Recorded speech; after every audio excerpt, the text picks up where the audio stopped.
अस्सलाम वालेकुम, क्या हाल है? कैसे हैं आप लोग? मैं उम्मीद करता हूँ कि आप सब लोग खैरियत से होंगे। आज की ये स्टोरी एक वीरान रास्ते के बारे में है, जहाँ 2 दोस्तों ने अपना दिल, जान सब कुछ हार दिया था। ये वहाँ से अल्लाह के आसरे पे ही बचे, वरना ये बहुत बेउम्मीद हो चुके थे। अगर इस मौके पे इनका रब इनकी मदद ना करता तो शायद ये वहाँ दम ही तोड़ देते। ये स्टोरी पढ़ते वक़्त मेरे दिल में ये ख़्याल आया, अल्लाह ऐसा वक़्त किसी को ना दिखाए। इतनी नाउम्मीदी और इतनी मायूसी किसी भी इंसान की जान ले सकती है। कहानी शुरू करने से पहले अपने अपने रब को याद कर लें और अपने बेड के नीचे एक मर्तबा ज़रूर आंखें मार के देख लें कि कहीं ये मखलूक आपके आसपास तो नहीं। आए स्टोरी को शुरू करते हैं। कहता नॉर्मल रूटीन की तरह मैं उस दिन भी ऑफिस से वापस आया। वापस आने के बाद घर में सब कुछ नॉर्मल था। मेरा एक दोस्त मेरे घर तशरीफ़ लाया। इसने आके मुझे कहा कि हमने एक छोटे से काम जाना है, क्या तुम मेरे साथ चलोगे?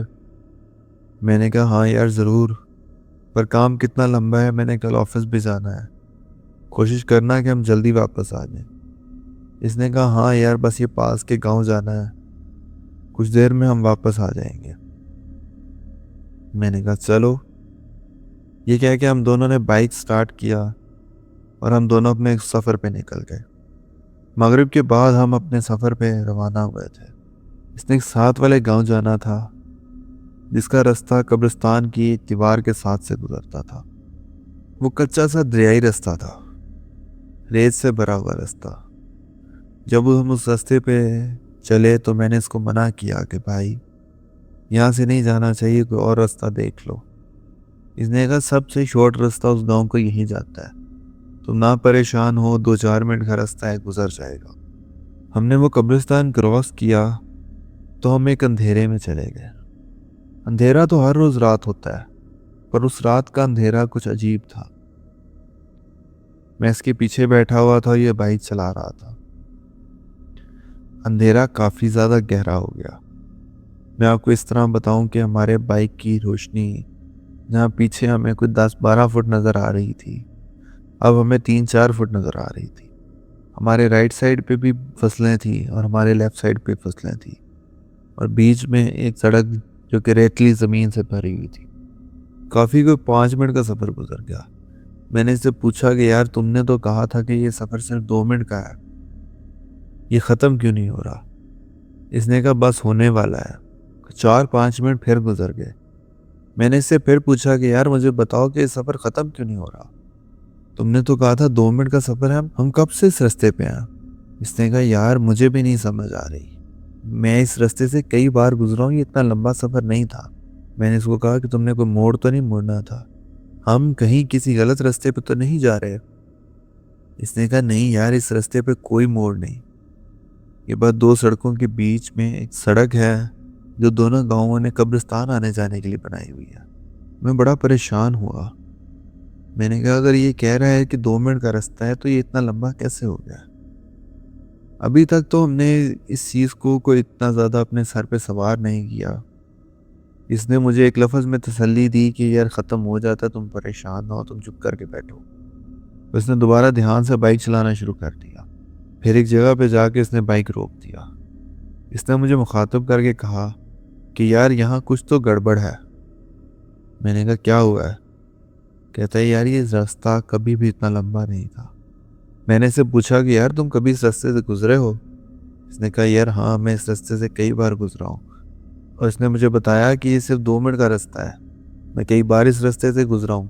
ये 2 मिनट का रास्ता है, जिसके बाद हम उस गाँव की मेन सड़क पे चढ़ जाते हैं। मुझे बड़ी हैरत हुई। मैंने कहा यार तुम श्योर हो ना? इसने कहा हाँ। इसने मुझे फिर मुखातिब करके कहा, इसने कहा तुम्हें पता है इस रास्ते में आज अजीब क्या है? मैंने बहुत ही सुस्त आवाज़ से कहा, मैंने कहा यार क्यों परेशान कर रहे हो, खुल के बताओ कि क्या बात है? इसने कहा हम 6 से 7 बार एक ही जगह से गुजरे हैं।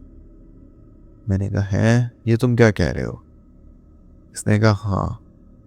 इसने कहा हम एक ही सड़क को 15-20 मिनट से लगातार अबूर करते जा रहे हैं। मैंने एक लंबी सी खामोशी के बाद इससे पूछा कि तुम ये बात किस बना पे कर रहे हो। इसने कहा आओ मैं तुम्हें दिखाता हूँ। इसने दोबारा से बाइक चलाना शुरू कर दिया। इसने जाते हुए मुझे सड़क के किनारे एक झुकी हुई झाड़ी दिखाई। इसने कहा इस झाड़ी को याद रखना। कुछ 2 मिनट के बाद हम घूम के फिर उसी झाड़ी पे आ गए। मैंने कहा इस तरह की झाड़ियाँ तो रास्ते में कहीं हो सकती हैं। इसने कहा रुको। ये उतरा। इसने अपनी जेब से रुमाल निकाला और झाड़ी में अड़ा दिया और इसने दोबारा बाइक चलाना शुरू कर दी। फिर कोई 4 मिनट का सफ़र करने के बाद हम उसी झाड़ी के पास आके खड़े हो गए। इसने कहा अब यकीन आया है। मैं बहुत परेशान हुआ और घबराहट के मारे मेरे सांस उखड़ने लगे। मैंने इसको कहा कि यार ये कैसे मुमकिन है। ये मुझसे ज़्यादा घबराया हुआ था। इसकी आंखों में से हल्के हल्के आंसू निकल रहे थे।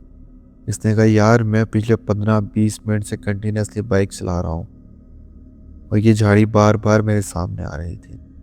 कहता है मैं खुद बहुत परेशान हो रहा था कि बार बार एक ही झाड़ी क्यों आई जा रही है। मैंने कहा यार ये हो क्या रहा है। इसने कहा अगर ये मुझे समझ आ रहा होता तो अब तक मैं इसका कोई हल ना सोच लेता। मैंने जेब में से फ़ोन निकाला और फ़ोन की घड़ी 11:15 पे स्टिल हुई हुई थी। मैंने फ़ोन अनलॉक करने की कोशिश की। फ़ोन की स्क्रीन काम ही नहीं कर रही थी। मैंने कई मरतबा अपनी स्क्रीन पर टच किया और उसे अनलॉक करने की कोशिश की। बस स्क्रीन जैसे उस जगह पे स्टक हो गई हो और स्क्रीन पे 11:17 लिखा हुआ आ रहा था। मैंने इसको बोला ये यार अपने फ़ोन पे ज़रा मुझे टाइम तो बताओ। इसका फ़ोन भी 11:17 पे स्टिल हो चुका था। फ़ोन की स्क्रीनें दोनों की हैंग हो चुकी थी।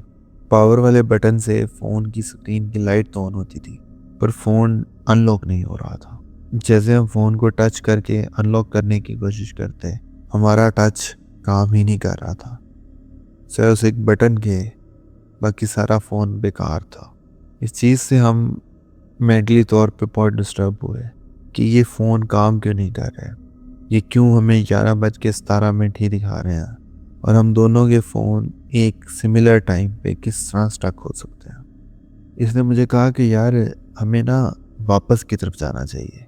हम जिस तरफ जाना चाह रहे हैं हमें उस तरफ नहीं जाना चाहिए, हमें वापस जाना चाहिए। मैंने कहा हाँ तुम्हारी बात ठीक है, हमें अपने गांव की तरफ मुँह कर लेना चाहिए।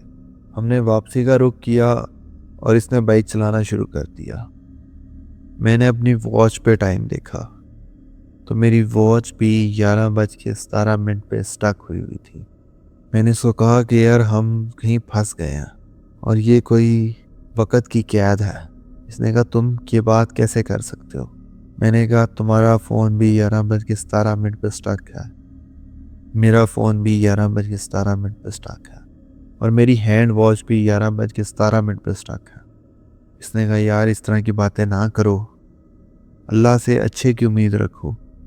कहता अब तो हम अपने गांव की तरफ जा रहे हैं, शायद हमारे लिए कोई बेहतरी हो, शायद हम इस जगह से बाहर निकल जाएं, शायद ये बेहतर हो हमारे लिए। तुम 2 मिनट चुप करके बैठो। मैं इसकी बात सुन के तम्मल से बैठ गया और सफ़र देखने लगा कि शायद अभी हम दोबारा अपने गांव के रास्ते पर निकल आएंगे। कोई 5 मिनट का सफ़र दोबारा करने के बाद अब वो झाड़ी नहीं आई और हम एक वीरान इलाके में दाखिल होना शुरू हो गए। फसलें ख़त्म होना शुरू हो गई और एक साफ मैदान इलाका, दूर दूर तक जिस तरह कोई चीज़ ही नहीं है यहाँ बात। एक सीधा प्लेन सरफेस इलाका, जिस तरफ भी मुंह करो दूर दूर तक कुछ ना नजर आए। अब हमें ये भी नहीं समझ आ रहा था कि हमने जाना किस तरफ है। उस बाइक की लाइट के अलावा किसी भी तरफ देखना मुमकिन ही नहीं था। अंधेरा ही बहुत था। हम बाइक की लाइट से जहाँ तक देख पा रहे थे हमें कोई मंजिल तो नज़र आ नहीं रही थी। अब तो रोड भी ख़त्म हो गया था। हम दोनों ने बाइक रोक दिया। ना अब हम एक दूसरे को दिलासा देने जोगे थे।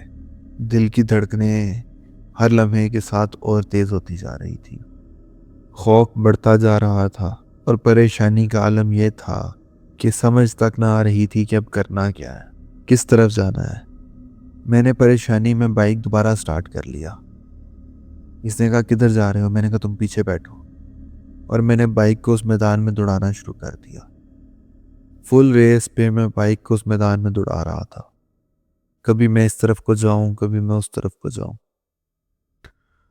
कोई 5-10 मिनट बाइक को भगाने के बाद मैं भी आखिरकार थक हार गया और मैंने बाइक रोक दिया। इसने मुझे मुखातिब करके कहा कि यार हम कहीं गलत फंस गए हैं और शायद ये अब हमारी आखिरी रात है इस दुनिया में। इसकी ये बात करने की देर थी, हमें घुंघरू छनकने की आवाज़ आई, जैसे कोई औरत हमारे आसपास चल रही हो। बाइक की लाइट ऑफ करने के बाद अंधेरा बहुत ज़्यादा था, तो हमने कान खड़े करके उस घुंघरू की आवाज़ को ढूंढना शुरू किया।